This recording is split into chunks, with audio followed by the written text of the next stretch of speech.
When I was 4 years old, my birth parents discovered me. For the very first time, a bodyguard whisked me away to that grand mansion perched on the hill, resembling a palace. The fake sister approached, dressed in an extravagant, puffy gown adorned with a fancy hair clip, and inquired, "Are you Zoe's daughter, the cleaner?"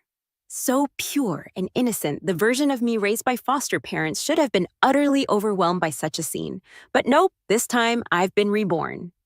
I opened my eyes and watched the world blur past the car window. Besides the little me snuggled into the leather business seat, it was just the bodyguard in a black suit and sunglasses driving. I gazed blankly outside, devoid of any childlike innocence, maybe even a tad bored. I couldn't grasp why someone like me, lacking the will to live, was granted a second shot. I briefly remembered. I think I died by suicide in my last life. Something along those lines. The car zoomed forward, retracing the same route as before, heading towards the place that had confined me for what felt like forever. The mansion radiated luxury, the kind only the elite could afford. Inside lived a flawless family of four. The father, a formidable CEO, the mother, a stunning, graceful, and affluent woman, the brother, a kind and handsome guardian of his sister, and the sweet, well-mannered little sister adored by everyone. They loved their daughter so much that they delayed sending her to preschool until she turned 4. Ironically, during her preschool physical, they were stunned to discover that their beloved Jewel wasn't their biological child. The real daughter had been swapped at birth and had been living in a remote, underdeveloped place called Sophie Village for 4 years. Although it was hard to accept, the affluent parents swiftly brought their biological daughter back from the fishing village. But they couldn't foresee the day they'd tell the returning daughter, "You're so nasty, I'd rather you stay dead out there." Even the always gentle brother stood protectively in front of the fake sister and coldly told his real sister to let it go. My fiancé, whom I barely knew due to our arranged marriage, looked at me with nothing but contempt. From the moment I was brought back, everyone believed the fake sister was superior, more well-behaved, more pitiful. The true princess, seemingly returning to a life of wealth, endured constant comparisons, disdain, and betrayal. Yearning for love and hurt by it, I felt warm tears on my cheeks, yet no sadness stirred within me. My dull wooden mind was moving, only able to mock how emotional this body was. I recalled a voice before everything went dark in my previous life. Main character power. Cannot fight. Cannot fight. If I can't fight, why let me be reborn? Isn't it enough entertainment watching the pathetic, imprisoned beast I was in my past life? Or was my previous life just not ridiculous enough? The car was silent. No one to respond. I was taken to the mansion where David and Mary were already lounging on the sofa with a 9-year-old boy named Aiden. Maybe they didn't think to dress me up before coming. I was still in dirty hammer-downs from my foster parents' cousin and wearing worn-out slippers. My hair was yellowed and clumped together. I didn't miss that flicker of surprise and complexity in their eyes. I couldn't tell if they disliked my clothes or just me. From the spiral staircase, a girl in a puffy dress with slightly curled hair and a sparkling clip descended slowly, followed closely by a nanny. Her dress was stunning, with vibrant colors and intricate embroidery of rabbits and flowers. Instantly, all eyes were on her. I have to admit, in my last life, even secretly, I envied Emma. Even while clinging to the absurd facade of being the true princess, I envied her. Her parents loved her so much they swapped me out so she could have a good life. My parents loved her too. Not many knew she was fake before I died. My brother also adored her, always siding with her. Everything that was mine adored her. I was the only one who despised her. My name is Sophie, but before my birth parents found me, I was called Jo, living in Sophie Village. My lifelong rival is Emma, a name concocted by David and Mary with their own hopes and expectations. Everything she had before and after was originally mine. She could see through everything with her poor disguise, yet I could never outdo her. In the end, I lost. I don't want to fight anymore. I'm exhausted. I can no longer find joy in the tiny bits of attention they give me. Emma. Mary instinctively rose from the sofa, walked over, then remembered something, casting a complicated glance at the nanny behind Emma, who awkwardly looked down. Emma approached me as if naturally drawn, noticing me immediately, probably because my clothes really stood out in this wealthy crowd, like a little beggar. Even her nanny was dressed better than me. She rubbed her tear-streaked eyes and innocently asked, "Who are you? Are you Zoe's daughter, the cleaner?" The same words left David and the others stunned, watching us like spectators. How was I in my past life? Oh, I was so scared I just plopped right down on the ground, only thinking about how soft it was. The beautiful cushion softer than sandy beaches after the tide. First impressions matter, and Emma had the natural advantage. From our first meeting in the past, I lost completely. She was fair and adorable, but I was frail and insignificant, inviting dislike. My tears streamed down, timid and hesitant. Did my mom sell me away? She said if I wasn't good, she'd sell me. Sophie isn't bad. 2, I tried hard to stifle my sobs, wanting to show the onlookers that I was scared, but trying to hold it together like a sad little creature. Emma loved pulling this trick. It instantly garnered everyone's sympathy, making it seem like she was the saddest person alive. In my past life, I scoffed at it, but now I find it somewhat amusing. She wasn't very smart, and her tricks weren't either. Riding on that so-called main character halo, she received a lot of mindless favoritism. I lost count of how many grievances I endured because of it. Now, I want her to get a taste of her own medicine. Fight fire with fire, right? Mary's tearful sobbing came from the sofa, and with a bit of self-loathing, I wondered if she was truly that sad. Would she realize she was one of the straws that broke the camel's back? Watching Emma slowly take over my things, she stood there, focused on me, a hint of a smile on her lips. My pathetic display seemed to please her. Like a princess, she looked down at me and, in a condescending tone, said, "You look so pitiful. I'll talk to my mom later. You can become my little maid." I laughed inside, waiting for the real player to arrive. "Rubbish!" exclaimed a woman in her 40s, richly dressed, as she entered the room, followed by her assistant holding a briefcase. The entire room fell silent after she spoke, and even Mary stopped crying. "Grandma," Emma called sweetly, lifting her skirt as she ran over. Clearly, she was doted on by her grandmother. However, it hurt her when her beloved grandma bypassed her to crouch in front of the little beggar she thought I was. Grandma stroked my dull hair, smiling gently. "What's your name?" I dropped the act, meeting her gaze with calm eyes. "I'm Sophie." I pointed at Emma, who was a few steps in front of me. "Do you want me to be her little maid?" I started to cry, appearing deeply aggrieved. "Can I refuse? I don't want to be someone else's maid. I'll pay back the money my mom got for selling me, I swear," I choked out. In my past life, she was the only one not swayed by Emma's charm. She noticed my growth and praised me for my progress. Of course, I wasn't naive enough to think I could beat Emma's halo, but Grandma valued family blood and interests above all. She'd pamper you if you were a Smith, but discard you if not. To keep her attention, I grew, striving hard to meet her expectations. Yet I always fell short compared to Emma, often getting caught in her poorly constructed schemes. I guess she was ultimately disappointed. "My dear child, of course Grandma wouldn't make you a maid. You know what? You are my biological granddaughter, the little princess of our Smith family," she declared firmly. She was addressing everyone in the room as much as me. "Grandma, Emma is your granddaughter." Emma ran over and hugged her, but the assistant instinctively pushed her away. Emma struggled, crying even harder. Mary was also crying, covering her mouth in shock. Grandma stood up, holding my hand, leading me to the sofa. "Sophie is a Smith child." The paternity test showed a 99% relationship. The assistant retrieved the paternity test from the briefcase, and Emma seized the moment to rush over to Mary, who hugged her tightly, sobbing. Inside, I felt nothing. Scenes like this weren't uncommon in my past life, usually ending with me being blamed and urged to be more accommodating.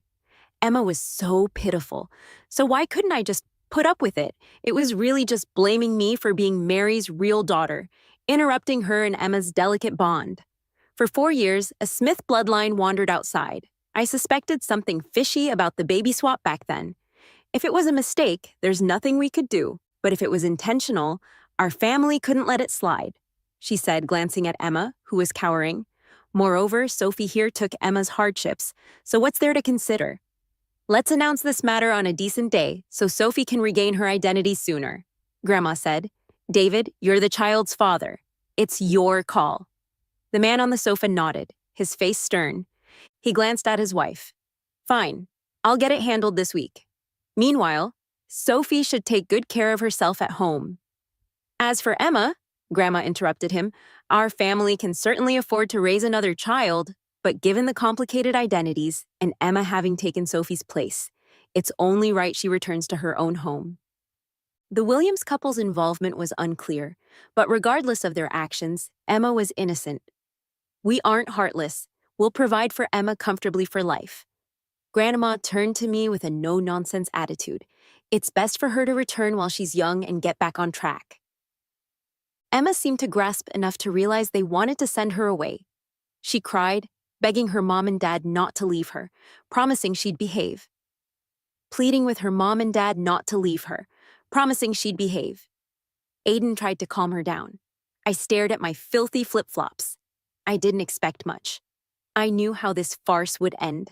Mary couldn't stand Emma's heart-wrenching cries, and David, ever the faithful husband, would cave to Mary's wishes. In the end, Emma stayed. It wasn't even that hard. We lived under the guise of fraternal twins, one the eldest lady of the Smiths, the other the second.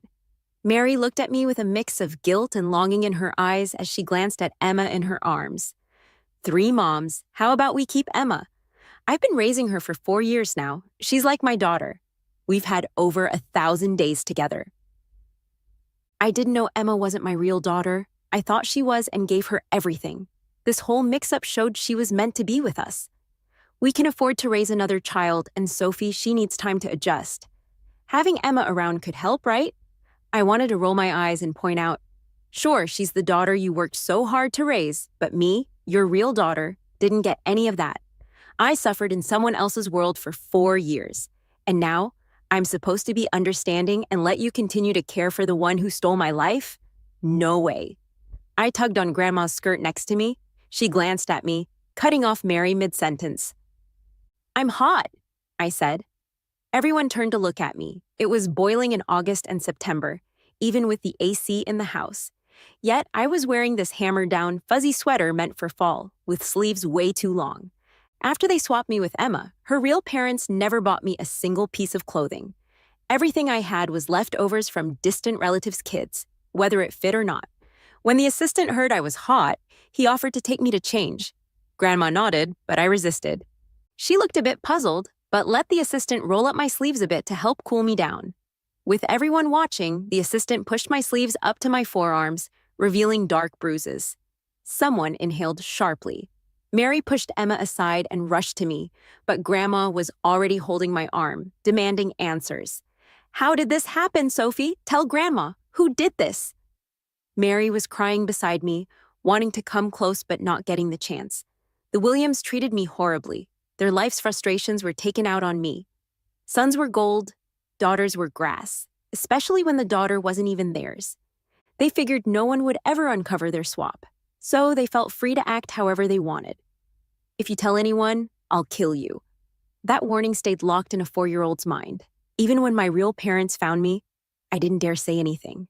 Only the staff around me knew, and they weren't about to risk their necks for some unwanted kid. The marks always faded eventually.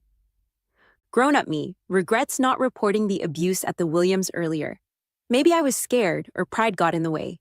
Little me knew getting hit was bad. It meant I did something wrong. I didn't want my parents to see that.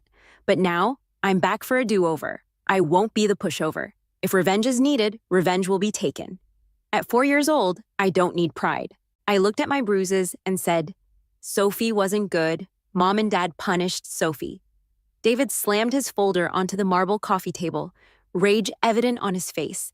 Emma started to cry at the sight of my injuries. Grandma glanced at her, anger twisting her features. This is a slap in the Smith family's face. We've treasured this pain long enough. But watching this play out differently from what I remember felt pretty satisfying. I wonder if Emma's luck will keep her here this time. The staff worked quickly. Emma's room was cleared out fast, second only to David and Maris's, and right across from Aiden's. I smirked. Pretending to be pitiful worked. I never got to stay there before. After 2 months, I put on some weight, my skin looked better, and I started to show David and Maris's good features more than ever. But I learned before. Looks don't guarantee affection. Soon after I returned, Grandma sent Emma back to the Williams. Mary hesitated, but abuse is a red flag for David and Grandma. Emma's charms couldn't save her. They started digging into the truth behind the swap and pressed charges against the Williams. But I knew Emma's absence was only temporary. She'd come back sooner or later. These 2 months, Mary was nothing but wonderful to me. I'm her child after all. Maybe she wanted to make up for lost time, build a connection. I'm just along for the ride, accepting the attention while it lasts. Though sometimes she slips up and calls me Emma, or misses the kid she raised for 4 years. Not my concern. This rebirth feels like I'm watching from outside the story. I don't feel the ups and downs. The emotions don't hit as deep. My brother, 5 years older, keeps his distance. He's clever, always polite, but he can't hide his feelings like an adult. Mary wants us to bond, but he always finds an excuse. His eyes look at me with cold blame, as if I'm a thief who stole his perfect 4-member family. Like I pushed his sister out. Invasion of the little beggar. Okay, fine. In some way, I did disrupt their family, but I'm almost pleased about it. In mid-November this year, my family threw a big birthday party for me. My very first one ever. It was like they were trying to make up for all the birthdays I missed, also to introduce me to everyone. I was held by David, calmly accepting the kind words from all these big shots. They wished me joy, success, and a smooth path ahead. They all complimented me, saying how my features took the best traits from my parents. For those few hours, I really felt like a princess being treasured in someone's hands. But being a princess has a time limit. I'm like Cinderella, ready to lose that glow when time's up. David needed to stay and mingle at the party, but Mary wanted to take Aiden and me home. Her eagerness sparked some ideas. By the time we reached the villa, it was 10:30. At the entrance, Mary let go of my hand and quickly walked to the living room. Aiden, unusually, seemed less composed than usual. Emma was sitting on the couch in a white dress, looking much more mature. She lay in Maris's arms, crying softly about missing her mom, dad, and brother. "Emma, welcome home," I heard my brother, who never liked me, say happily. I quietly slipped back to my room from the foyer. Good kids go to bed early. The next morning, Emma was already sitting obediently at the table. I guess those tough days at the Williams made her less of a picky eater. When Mary saw me come down, she gently lifted me onto my chair and asked if I slept well. Even Aiden was nicer, pushing the milk closer when I couldn't reach. Emma, sitting beside him, watched me nervously, not showing a hint of her old self. "Sophie," Mary said, "we need to talk about something." Emma's real parents got arrested by the police. She has nowhere to go. Can she stay with us? I took a sip of the milk. I've always hated it. So gross. I listened quietly as Mary explained how pitiful Emma was. David had already gone to work, and Grandma was back at the old house, so the three of them eagerly waited for my response. I glanced at Emma's exposed, fair arms and lowered my lashes. Isn't that Mom and Dad's decision? I wanted to say no. I wanted to kick her out, make her feel looked down upon. I wanted her to be beaten just like me. I wanted her to suffer like I did. But could I really get that satisfaction? Mary patted my head, smiling contently. Sophie's so understanding. We'll be a family of 5 now. The Williams couple was sent to jail by the Smiths, and with Emma kicked out of the Smiths family records, she couldn't inherit anything. Grandma just turned a blind eye. In the end, Emma stayed as the adopted daughter of the Smith family. I couldn't help but notice how changes seem big, yet kind of non-existent. Mary loved maintaining that sibling-like harmony and often tried having her 3 kids together, but clearly I didn't fit in with them. At first, Emma was well-behaved. By nature, she was a little wary of me, trying to make her presence known secretly. But I couldn't stand Emma's sneaky arrogance. Whenever she was being all cutesy with Mary, she'd sneak glances at me, as if showing off. She'd chirp away, reminding me of trips with them before I returned, or gifts from Mom and Dad. And with Aiden, ooh, even worse. "Brother, why are you only holding my hand? Sister's right beside us." "Brother, you're the best brother in Emma's heart. We'll be siblings forever." Listening to this made me want to puke. I couldn't deal with Emma's irritating digs, so I decided to play the sickly girl persona like a delicate flower. Medical checkups wouldn't find anything, but given I was abused for 4 years since birth, being weak wasn't a stretch. I received endless attention. Grandma came back to scold David and Mary, leaving Emma scared to come out of her room, acting much like the scolded child. Don't underestimate Emma. She's young, but definitely no rabbit. At least, I wasn't stuck in the middle of their little show, getting bored by Emma's bad acting and Aiden's stupidity. This act was popular. Whatever Emma wanted before, or whenever she was upset, things were brought to her easily back then. But now, it's my turn. Emma entered my room without knocking for the first time since she returned. I got mad that she didn't knock. The pink walls were repainted cream white because I said pink made me uneasy. Everything was changed to suit my tastes. She walked over, her eyes slightly red from seeing how her old room had been transformed into mine, giving me a strange, satisfied thrill. I don't see it as weird, just felt good reclaiming what's mine. Standing by the bed, she watched me playing with a Rubik's Cube, starting her subtle jabs. I'm sorry, sis. I was chatting with brother earlier and didn't notice you weren't feeling well. You need to take care of yourself. Don't worry, Mom and Dad. Mom had Auntie make all kinds of health soups for me, things like bird's nest and white fungus. I don't even remember them all. That's why I'm in good shape. I knew what she meant. I'm so close to brother. I don't even remember them all. That's why I'm in good shape. I knew what she meant. I'm so close to brother. I didn't even notice you. You don't belong among us. I'm not like you causing trouble for Mom and Dad. Look, Mom spoils me. You didn't get that before. Jealous. 5, of course, I wasn't mad. I didn't even look up, just kept quickly spinning the Rubik's Cube in my hands. Only one side left. Oh, by the way, look, sis. She held up a small red triangular charm bag in front of me. It had some landscapes in gold stamping and a few Sanskrit phrases embroidered with gold thread. Pretty fancy, I thought. Isn't it pretty? Grandma gave this to me at the 100-day celebration. It's so nice that I kind of want to ruin it. Mom said that the abbot of the Lingtai temple is friends with Grandma. She got this charm bag when she went to the temple to pray and burn incense. The abbot said it would protect her granddaughter, keeping her safe and sound forever. I used to not like wearing it. It didn't go with most of my dresses. Click. The Rubik's Cube was solved on all 6 faces. I looked at her. So, are you here to give that back to me? Huh. A gift for the granddaughter. You sure it's you? She quickly pulled the charm back, clutching it to her chest, eyes brimming with tears, shaking her head. I'm sorry, sis. I can give you anything, but this is Grandma's gift to me. It's her blessing for me. I can't give it to you. Could this be called giving back? The door to my room was open, and I heard a door open and close in the bedroom across the hall. The little brat started crying even harder, like I was about to skin her or something. Aiden walked in. At 12 years old, he'd already skipped a grade to middle school, not a little kid anymore. He frowned at me and then walked over to Emma. Emma, what's wrong? Why are you crying? Emma found her support and threw herself into Aiden's arms, wailing, Brother, Emma is so sad. Sis wants the charm Grandma gave me. I can give sister anything. Dad and Mom gave her everything, even the room. But this is Grandma's charm for me. Emma can't bear to part with it. But I'm also scared sister will get mad. I watched as Aiden, filled with pity, wiped Emma's tears away with his thumb and comforted her. Emma's charm is Emma's. No one can take it from you. Don't be sad anymore, or you'll look like a little crying kitty.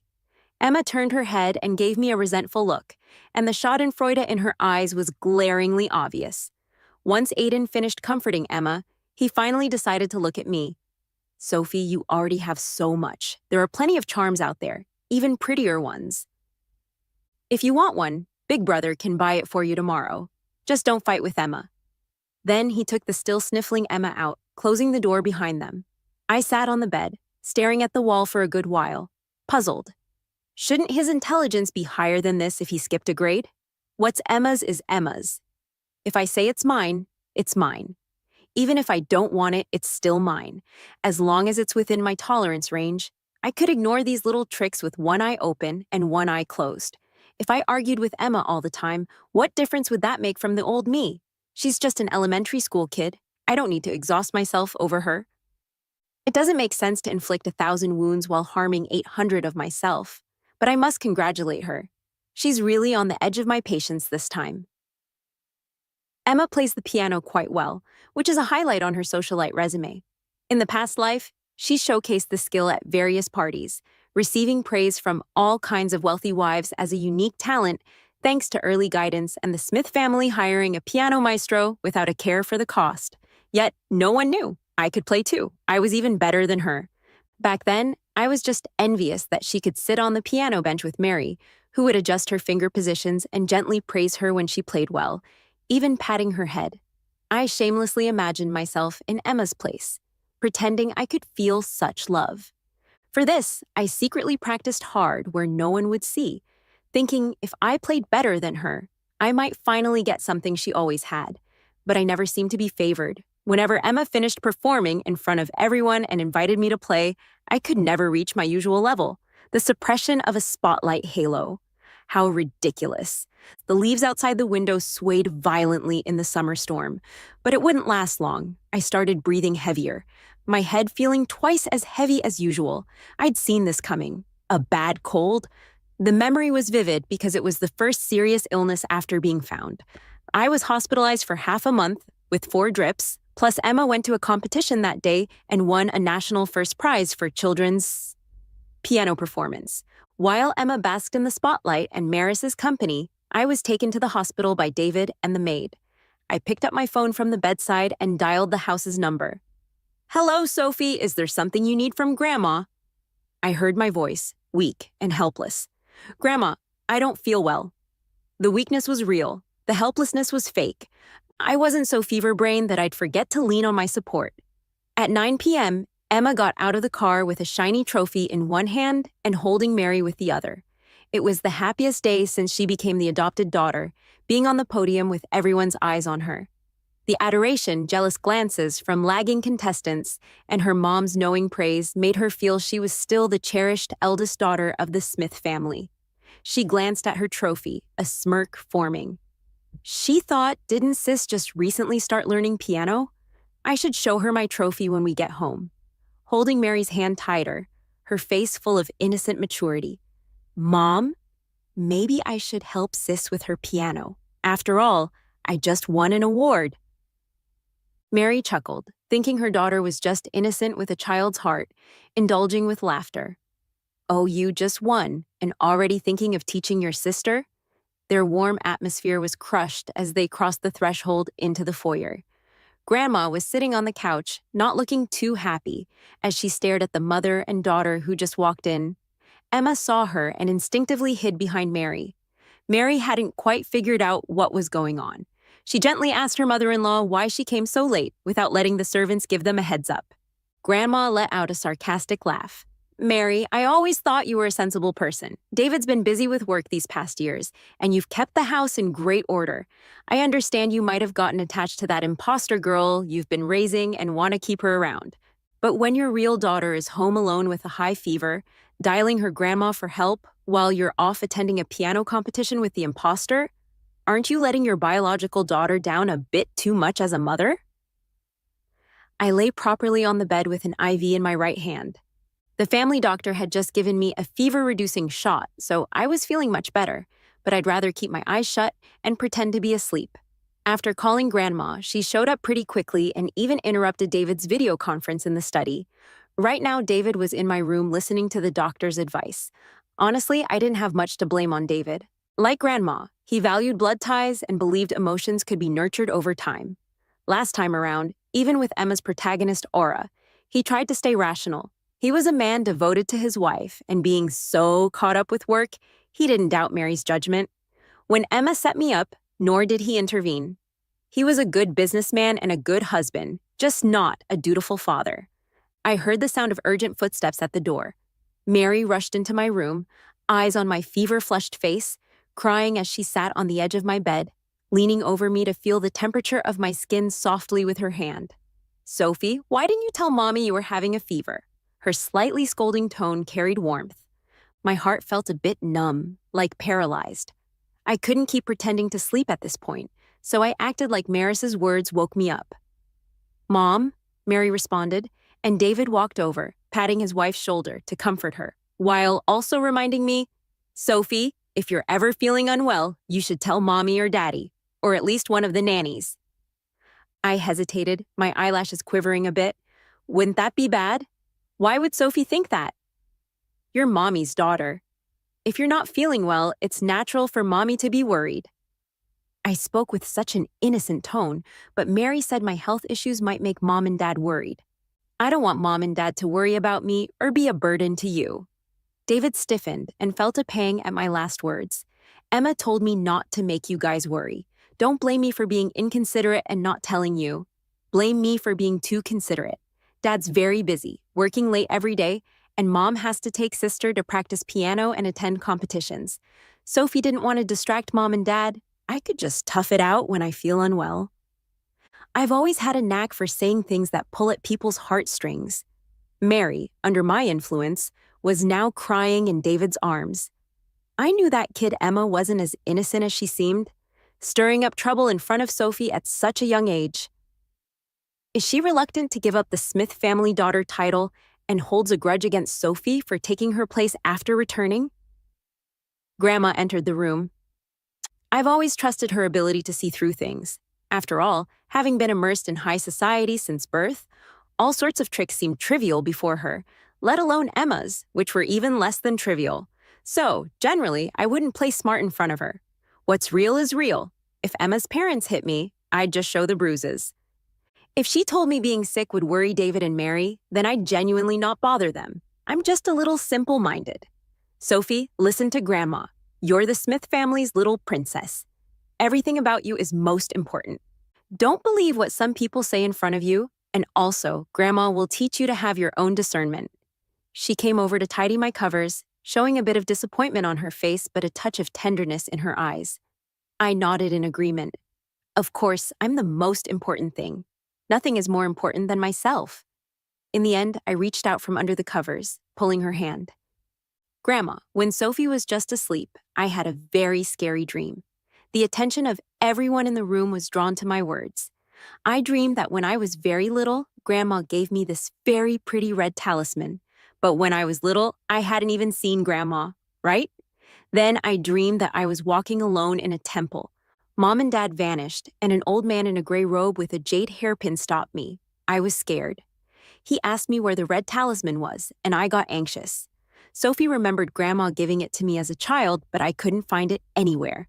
When he saw I couldn't find it, he got mad and gently pushed me, and I fell from the 10th floor.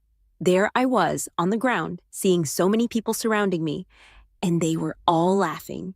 I seemed as if spooked by the nightmare, tears sliding down from the corners of my eyes, disappearing into my hair. Even now, I can remember that pain. Mary quickly comforted me, using tissues to dry my tears. Grandma, thoughtful, also comforted. Grandma did prepare a gift for Sophie. It was meant for your 100th day, but Sophie was taken by bad people. When you came back, Grandma forgot. Tomorrow, Grandma will bring it over for you. Mary beside her instinctively responded, Mom, this? She glanced up at Mary from the corners of her eyes, but said nothing, silencing Mary naturally. I nodded obediently, pretending not to know anything, as after all, it was mine to begin with. 7. I don't know if it's because of some plan I made, but this time, my bad cold healed way faster than it did last time. Instead of being all alone in a hospital with an incompetent maid, I'm at home with Mary personally taking care of me, maybe to make up for some guilt from that day. Mother's love is truly something amazing. Emma didn't throw a party this time. She didn't even wave a trophy in front of my sickbed to show off like she did before. And I took her good luck charm. I looked at this charm in my hand. I didn't even crave it that much. I just shoved it into some random drawer. But while faking a nap, I caught some spicy gossip between the maid and the nurse about our family mess. The buzz was that Emma bawled her eyes out when the good luck charm was taken back. My grandma sent a maid to retrieve it. And of course, Mary felt bad for Emma. Emma's kind of a brat, and Aiden's just her little lackey. Even though Emma didn't come out on top this time, I'm sure she got some sort of compensation. Living in such a huge mansion is such a pain. I can't witness the gossip firsthand. Back in the day, Emma had a good laugh at my expense. She teased me for being a country bumpkin even after I found out who I really am. And she always found ways to show I wasn't as awesome as her, even though she's the fake one surrounded by all the family love. A family that never fit me, a school that didn't suit me, always trailing behind Emma. My life felt like a circus act just to make her shine. It really got to me. Hey sis, you're up. Let's grab some breakfast. Mom, Dad, and my brother have been waiting forever. Emma's wearing a cute little white dress with an apron, calling me over. Today's our first day of college. It's kind of funny. Over the years, she's been sneaky and got really good at manipulating things. But after losing to me a few times, she's not that clueless heiress anymore. Now she's on this determined and tough path. But how hard did she really try? She missed our college by just a few points. David had to shell out a lot to get her in. Isn't it strange how someone with a protagonist halo could miss out on college? I thought about it a lot. Her halo seemed to lose its magic ages ago. Besides playing the piano, she's not really skilled at much else. Luckily, the halo's not holding me back, but I can't let my guard down. Maybe the protagonist's halo only works when she meets her destined hero. And that hero is Noah from the Walton family, the only son in his third year studying finance. The Smiths and Waltons had a casual engagement deal back in the day. So, logically, I'm his fiancé. But he only has eyes for Emma. When I first heard about this so-called engagement, I was thrilled, thinking he could rescue me. At home, I felt overlooked, watching the family spoil a girl who took over my life. Outside, ostracized, everyone only knew Miss Emma from the Smith family. A girl who hated herself saw a glimmer of hope. Could this amazing man save her from misery? Give care and love, but soon she realizes it's just another burden. I walked over. They were all already seated. At the long table, Mary was sitting close to David on one side, with Aiden and Emma across from them. The table looked huge, but adding another person would be too much. Forget it, I'd take the head seat. At that moment, Emma stood up timidly, biting her lip. Sister, do you want to sit here?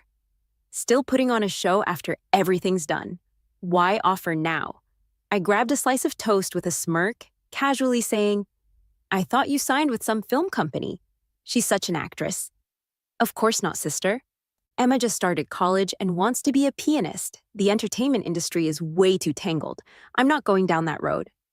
Oh, now she's looking down on other people's jobs. Mary gently chimed in. Good thing you're not going there. Emma, stay put. Your sister's not that petty. You're too thoughtful. Let the maids handle breakfast next time. You're also our daughter, a Miss Smith. Just be happy and enjoy life, okay? Emma suddenly looked like she was about to cry. Emma's scared her sister doesn't like her. Scared Mom and Dad might ditch her. Without them supporting her, she wouldn't survive. So she wants to contribute more to the family. Though I was caught off guard by another unfair jab, I stayed quiet, calmly eating my breakfast. Aiden spread jam evenly on toast, handing it to Emma beside him, soothing her softly. Mom and Dad wouldn't do that. The maid near Emma agreed. Yeah, Miss Emma, the eldest has only been Mr. and Mrs. Smith's daughter for 14 years, while you've been theirs for 18. The table went quiet for a moment. I glanced up to see which maid it was. Over the years, we've had so many maids. I'd never seen one so clueless. The maid realized her mistake, standing nervously by Emma, who was petite and pale, just like her. Looking closer, I recognized her, one of Emma's loyal sidekicks. Maybe Emma's current lack of success meant she didn't climb the ranks either, ending up a little maid in the Smith's kitchen. In the past, when Emma was the adored fake princess, Lily the maid had more presence than I did. Lily was brainwashed into thinking this highly favored fake would be bullied by little old me and would always step in to defend her, often targeting me. New groceries had to be taste tested by Miss Emma first. Emma would leave Mary's specially designed outfits in shared spaces, pretending they were mine. Then Lily would scold me for touching Emma's clothes. She'd stop me from going to the piano room, claiming Miss Emma was practicing inside. Don't disturb her, she'd say. Ain't now that I think about it. I was really pissed. But Emma never expected her teammate to be such an idiot this time. She was definitely caught off guard. David put his spoon down and spoke firmly. When did you get hired? Wasn't there training on not discussing the owners before you started? Sir, I'm sorry, I said something I shouldn't have. Lily bowed quickly, admitting her mistake. Working for the Smith family meant a good salary and an easy job. something she couldn't afford to lose. "You're fired. Let the butler handle your pay for this month," David decided. Lily started to cry, hoping Emma would speak up for her. But unfortunately, this was a different Emma who couldn't even help herself, let alone someone else. Within minutes, Lily, who used to act so high and mighty, was taken away by the butler. Who knows if she regrets standing up for Emma now without thinking it through? But why should I care if she regrets it or not? She started crying and said, "I'm sorry, sister. I didn't know Lily would say that. I just can't let go of Mom, Dad, and my brother. I didn't mean anything by it. Mom, maybe I should just leave. You've raised Emma for 18 years. If I stay, my sister won't be happy." I chuckled, all talk and no action. "If you want to leave, just go." She didn't expect me to say that and paused her crying. I didn't know my sister had such a big problem with me. I just really can't leave Mom and Dad. Mary patted my hand. "Enough. Both of you are my daughters. Nobody's leaving." I felt nothing inside. Without Emma's influence holding me back, I've shown my strengths. I'm elegant and pretty, admired by many. I've won awards and have a lot of skills. In the social circle, I'm known as the beloved daughter, the granddaughter, and the daughter Mary boasts about at events. At home, I'm not ignored. I keep a low profile at school, but people still like me. Emma is just an adopted daughter now, nowhere near as cocky as before, only pretending in front of others. What I longed for in the past life was achieved easily in this life, but I'm not as happy as I thought I would be. A single piece of candy could bring 10 times the happiness before, even though I didn't have it then. Now, even with 100 pieces, there's no joy. I couldn't feel love before, and I don't want to feel it now. Breakfast was awkward for everyone. After eating, I got ready to head to school. Before leaving, David handed me a black card. "Sophie, now that you're headed to college, here's an unlimited black card. Your company dividends will be deposited here too. Buy whatever you like." I accepted it naturally. The card did lift my mood a bit. Emma came over. "Sister, I really envy you. Dad really loves you." She looked down, twisting her dress. "Of course Dad loves his daughter." David sometimes gave Emma money, following his wife's wishes, but never any shares. I noticed Emma glaring at the black card, clearly envious. Mary suggested, "David, maybe give Emma a few $100,000. Young people have a lot of expenses these days." David pulled out a regular bank card from his briefcase. "Thank you, Dad, but Emma shouldn't accept it." Tired of her fake emotions, I got in the car first. Shortly after, Emma joined with 2 bank cards in her hand, visibly embarrassed. "Sister, sorry I'm late. It's my brother's fault. He insisted on giving me a card." I glanced over and coldly teased, "No worries, sis. Didn't you say you wanted to leave? Take more and enjoy yourselves." Emma shot back. "Mom says she can't bear for me to leave. The car wasn't spacious and the divider separated us from the driver." The atmosphere got tense. I smirked. "Your parents got out of jail, right?" Seeing Emma's face turn pale, I finally looked away, satisfied. The university is just an hour-and-a-half drive away. Once we got there, I got out of the car immediately, while the staff helped Emma with her luggage. Emma chose to stay at the dorms, going home on weekends. Meanwhile, Grandma bought me a high-end apartment near the campus. Walking under the sycamore trees on campus, I ignored 2 seniors trying to get my contact. I stared at the art building at the end, with a touch of medieval vibes. I looked up to the top floor, the 10th. The sunlight was blinding, squinting my eyes as I drifted back to the past. Emma had asked to meet during junior year. The Walton family wanted me and Noah to fulfill our engagement, strengthening ties with the Smiths. But I knew Noah didn't like me. He liked Emma, my fake sister. The Walton family only cared about the bloodline. Emma was probably there to ask me to step aside from the engagement. On the 10th floor rooftop, holding a newly diagnosed depression report, I looked at the bustling world below. For a moment, I thought about giving in to my vulnerabilities and ending it all, shattering my pain. Emma was late, and as I stood at the edge, I felt a push from behind and fell. Instead of pleading for me to call off the engagement, the pampered Emma of 20 years thought, why not erase me? It would clear the path, truly making her the sole daughter of the Smiths. The psychological diagnosis in my hand would have been the best excuse to absolve her. I snapped out of my thoughts and headed to the freshman registration desk. Not long after the school year started, the school's sports day kicked off as scheduled. Alice, who was sitting next to me, asked if I wanted to participate in any events. I shook my head to say no. You really aren't joining? Sophie, you're so pretty. If you joined, wouldn't you just make our art department proud? You'd totally catch the eye of guys from other departments. Plus, you can earn extra credits. Alice's tone was definitely a bit over the top. I chuckled. Nah, I'm not that athletic. I'd be afraid of embarrassing myself. All right, if you say so. She sighed, clearly disappointed. Sigh.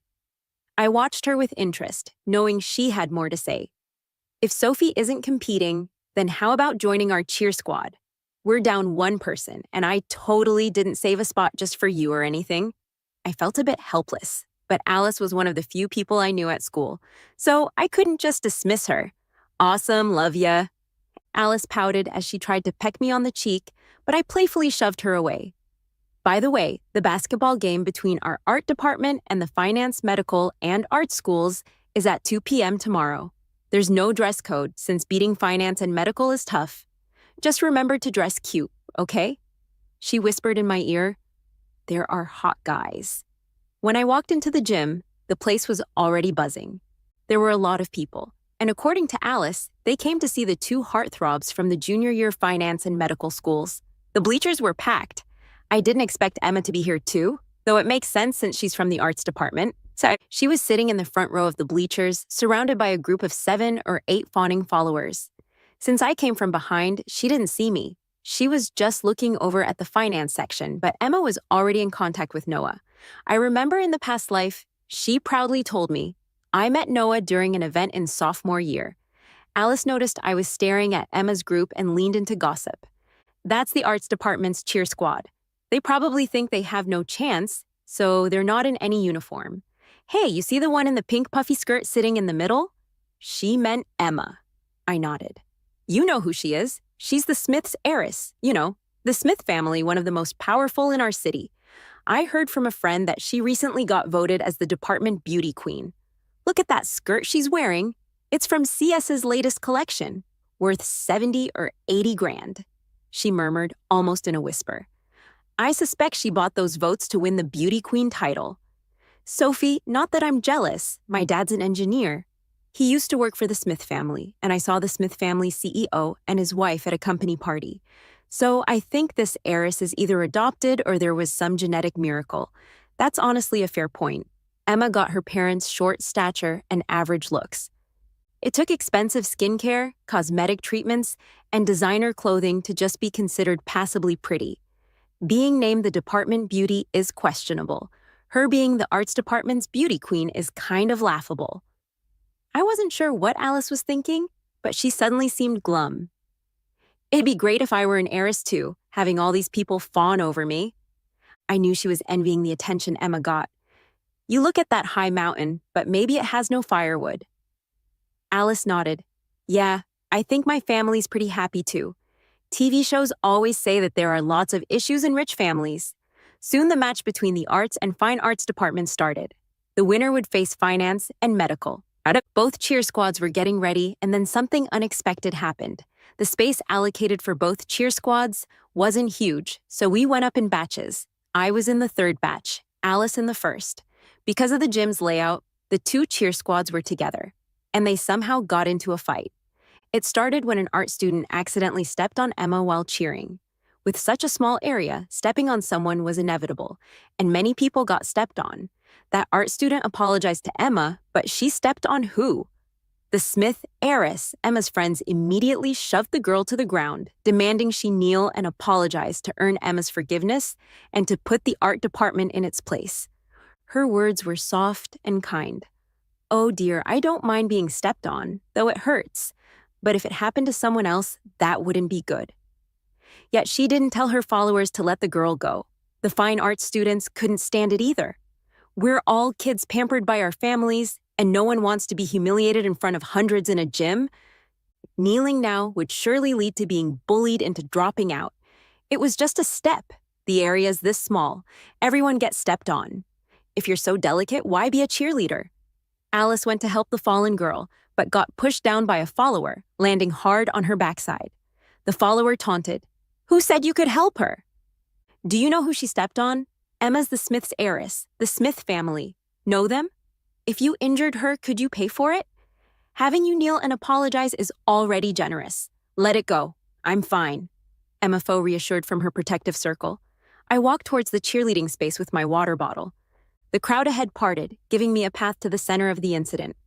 Smith heiress? What an influence, Emma. Emma clearly didn't expect me there. Panic flashed on her face. Sister, what are you doing here? That's right. I never went around boasting. I was a Smith daughter. My freshman year classes weren't heavy, so I usually headed back to my apartment when I had free time. I rarely joined school events. If Alice hadn't invited me, I wouldn't have joined the cheerleading squad, and I wouldn't have realized someone was pretending to be the princess, throwing her weight around. I crouched down and helped Alice up. Her eyes were red, and she urgently whispered to me, Sophie, don't argue with them, or they'll bully you. I signaled her not to worry. Kitty, enough, really, stop it. Emma was genuinely anxious this time, but her sidekick, Kitty, didn't get it and thought Emma was playing hard to get. She folded her arms, looked all smug, and said, Who are you? Since Emma calls you her sister, you must be the Smith's adopted daughter, right? Does a dog raised by the Smiths dare to bark in front of its owner? Emma did not look too pleased. I turned to Emma. I'm the adopted daughter. Emma quickly clarified, No, sister, that's not what Kitty meant. She doesn't know our situation. Emma was scared, worried I'd spill the truth. The more she feared it, the more I wanted to do it. I raised my voice so people around could hear. Emma, our Smith family has treated you well for years, and you repay me by ruining my reputation everywhere. As soon as those words left my mouth, combined with Emma's panicked look, everyone understood the truth. Turns out, Emma was the adopted daughter, using the princess's name to flaunt her power and ruining the princess's reputation. Out of the corner of my eye, I saw Alice looking shocked, and Emma's little crew looked deflated and panicked, staring at me. I'll discuss this with Grandma and Dad. Take care of yourself. As more people started watching, I supported Alice and headed to the bleachers. The girl who fell was helped up by her friend. Before leaving, I felt someone watching me. I turned back and noticed Noah, sitting a few rows in front, smiling at me once he realized I saw him. Was the male lead going to stand up for Emma after exposing Emma's true identity? Alice, the girl who was pushed. And I decided to leave the cheerleading squad. Taking advantage of the long break after the sports event, I went back to the old house. Grandma was on a rocking chair in the back garden. She was close to 70, and though she took good care of herself, she still had some white hairs and wrinkles, but she was spirited as ever. Since starting college, I rarely went back to the Smiths. On weekends, if time allowed, I'd return to the old house. Grandma even had a room ready for me. I sat next to her, and the butler brought over a cup of floral tea just in time. I heard about the thing with Emma. I've let your dad know too. Her card's temporarily frozen, and she doesn't have any servants or drivers. I sipped the warm tea and nodded quietly. I didn't have much to say about the punishment. Some people would still protect her. The consequences of revealing her identity were enough for her. Grandma sighed. You always seem well-behaved, but I feel like you're not happy. I paused, holding the cup. No, Grandma, I'm very happy. I know you resent that we kept Emma and your mom blinded by this imposter. Your dad sees it but goes along with your mom, and your brother thinks he should be responsible for her, making you feel wronged. But Sophie, don't worry. She won't surpass you. Your dad is sensible. She won't get any of the Smith shares. She chuckled. Everyone in our circle knows how excellent you are, Sophie. I spoke with the Waltons' matriarch recently. She's so fond of you and wants her son to meet you, but I said I'm not willing to part with you. Is Grandma pleased with Sophie too? Grandma laughed. Of course I am. I put down the teacup. As long as Grandma's pleased. Sophie doesn't care about others' opinions, only Grandma's. And with that, I put a past life's regret to rest. The break flew by. After returning to school, Emma's news seemed to dwindle. I guess she'd lie low for now. Today's classes went on until the 5th and 6th periods. Leaving the building, I spotted an unexpected person. Aiden was parked outside the art school. If he were looking for his sister, he should have been at the arts department for Emma. Being here meant only one thing. He was here to confront me for Emma. I ignored him and walked past, but he blocked my way. Sophie, your brother wants to chat with you. Noticing the stares from others around us, I motioned to find a quiet place. College students love gossip, and I didn't want another rumor by the next day. We ended up on a secluded path behind the library. Hardly anyone came here, and it was close to the exit. After hearing Aiden's pointless chatter, I could head back to my apartment. What do you want to say? Go ahead, I said flatly. Aiden looked at me with exasperation. Sophie, don't be like this. I heard about Emma's actions. She's really sorry, apologizing every day at home. She feels really bad. She's just quite pitiful. I laughed bitterly. Aiden, are you kidding me? Looking at your resume, I wouldn't think your brain was this slow. Emma's pitiful. Oh yeah, she's so pitiful. Pity her parents swapped me with her to give her a life of luxury. Pity she didn't face 4 years of hell. No beatings, no starvation. Pity she's had everything while I had nothing. Aiden rubbed his nose wearily. Sophie, Emma's all alone now, like an orphan. Why not let it go? And why is she all alone? Why did her parents end up in jail? Don't you know? You say she's without a home, brother. From the moment I was swapped, I didn't have a home either. Aiden stood there, stunned. The sky was getting darker. I was ready to leave, not interested in arguing with him any longer, when I spotted 2 scruffy middle-aged folks dragging Emma into this alley. That pair looked shabby, but I'd never forget them. Childhood nightmares came rushing back, and I took a step back involuntarily. Aiden noticed and pulled me to hide behind a row of notice boards. Don't be scared. I rolled my eyes. Why would I be scared? The notice board was close to the alley. We couldn't see them, but we could clearly hear the conversation outside. I told you not to ask me for money anymore. Wasn't the tens of thousands I gave you last month enough? Why are you back? Emma's voice was sharp. Come on, daughter, just give us a bit more. It's tough getting out of prison. No one will hire us. Your dad likes drinking and gambling. Money doesn't last long. Don't call me daughter. I'm not related to such messy parents. My dad is David, the chairman of the Smith family, and my mom is Mary of the Smith family. A slap rang out, followed by Emma's scream. How dare you hit me? A hoarse voice growled. Why not? You're my daughter, and I'll hit you if I want. Don't recognize your old folks after pretending to be a phoenix for a few years. If your mom hadn't switched you with their real daughter back then, you wouldn't have had this good life. I'm telling you. Get 50 grand for me this month, or I'll get the media involved. Everyone will know you're a fake. And let's see how you fit in then. Emma seemed scared and quickly backed down. I really don't have that much money now. I'm not well liked at the Smith home. The old lady favors Sophie over me and already had David cut off my card, so what? I don't care. I want that money in a month. Then why didn't you just kill Sophie when you switched us? I'm just an adopted daughter with no shares. How can I give you that much money? Emma's mind started racing. If that old lady died, or if Sophie died, I'd be the real Smith heiress. Then you could have all the money you wanted, thank goodness for Aiden. If he hadn't asked me out, I wouldn't have overheard such a thrilling plan to harm me. And thankfully, out of convenience, I chose this hidden spot and brought a recorder. Once that family trio left, Aiden and I stepped out from behind the notice board. This is your pitiful sister you talked about. He seemed a bit angry and guilty. Sophie. I didn't let him waste words and turned to leave. He caught up to me. Let me drive you home. It's not safe out here. I said nothing. My cold look made my rejection clear. I just wanted to keep my distance. He couldn't argue against me, so he followed behind in his car. But what difference did that make? Did he think I'd be touched? Did he think it made up for all the times he left me feeling wronged? Belated affection is worthless, and family warmth follows suit. On my way back, I ran into Noah, surprisingly living in the same apartment building just below me. Hey, I'm Noah. We met at the basketball game before. Hello, Mr. Walton. I clutched my bag tight, worried he'd try taking my recorder. You live in this building too? I nodded. Can I call you Sophie? I replied politely. It's just a name, Mr. Walton. Go ahead. The elevator reached his floor quickly. See you later, Sophie.